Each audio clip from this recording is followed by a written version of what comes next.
Hello friend, आप सभी का स्वागत है मेरे इस यूट्यूब चैनल में जिसका नाम है DMLT lab technician and GDA।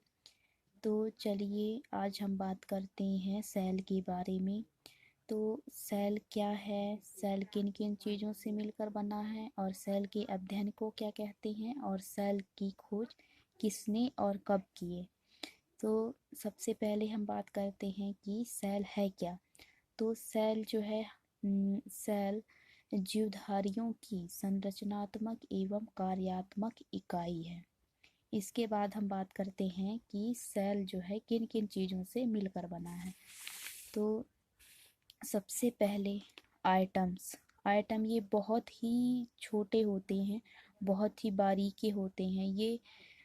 इसके बाद बहुत सारे आइटम्स मिलकर के जो है मॉलिक्यूल्स बनाते हैं और बहुत सारे मॉलिक्यूल्स मिलकर के कंपाउंड बनाते हैं और बहुत सारे कंपाउंड्स मिलकर के जो है सेल का निर्माण करते हैं और बहुत सारे सेल मिलकर के जो है टिश्यू का निर्माण करते हैं और बहुत सारे टिश्यू मिलकर के ऑर्गन का निर्माण करते हैं और बहुत सारे ऑर्गन मिलकर के जो है ऑर्गन सिस्टम का निर्माण करते हैं। तो ऑर्गन कहें तो हमारी बॉडी में जैसे स्टमक हो गया, लिवर हो गया, पैंक्रियास, ये सभी ऑर्गन है। तो एक या एक से अधिक ऑर्गन जब मिलेंगे तो ऑर्गन सिस्टम का निर्माण होगा और ऑर्गन सिस्टम के बाद जो है ऑर्गेनिज्म बनता है और ऑर्गेनिज्म के बाद जो है पॉपुलेशन होता है, मतलब कि जनसंख्या की वृद्धि होती है।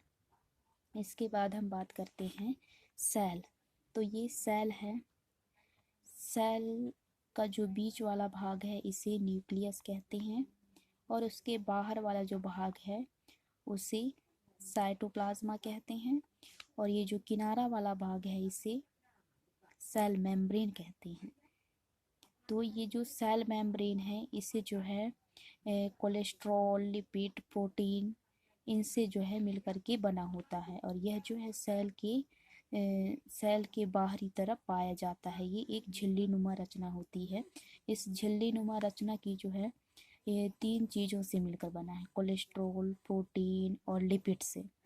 और इसमें जो है ये लाइसोसोम है, ये ये जो है माइटोकॉन्ड्रिया है, ये राइबोसोम्स हैं और इसी तरह जो है ये गल्जी है, ये गल्जी बॉडी है, ये सेंट्रोसोम है और भी इसमें पाए जाते हैं।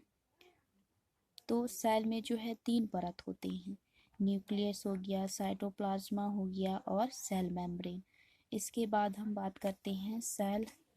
तो सेल एग्जाम्पल के लिए ये सेल है। तो सेल की जो बीच वाले भाग है इसे हम न्यूक्लियस कहेंगे।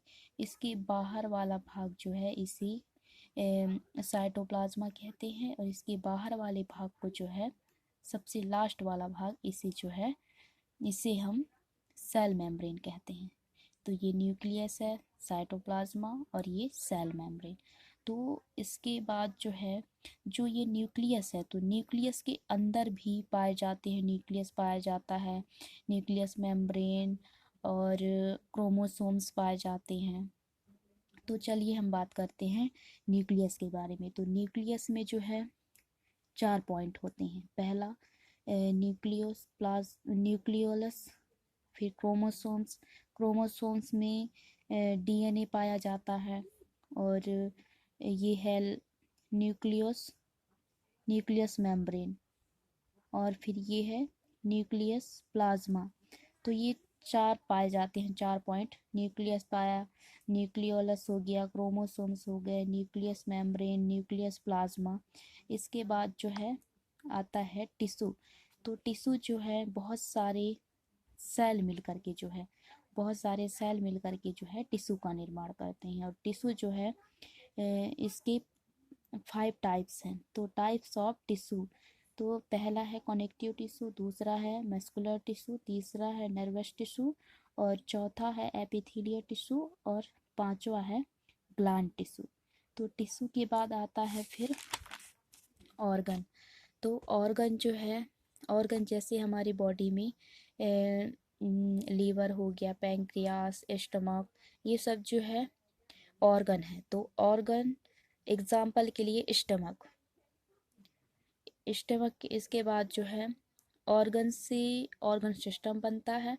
और ऑर्गन सिस्टम, तो जैसे ये सिस्टम है हमारी बॉडी में जो है बहुत सारे सिस्टम पाए जाते हैं, जैसे रिस्पायरेटरी, डाइजेस्टिव और urinary system, reproductive system, respiratory system और nervous system, endocrinology system, serology system, muscular system, skeletal system. ये सभी सिस्टम जो है हमारी बॉडी में पाए जाते हैं।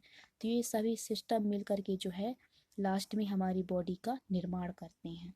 इसके बाद हम अगली वीडियो में बात करते हैं। Thank you very much.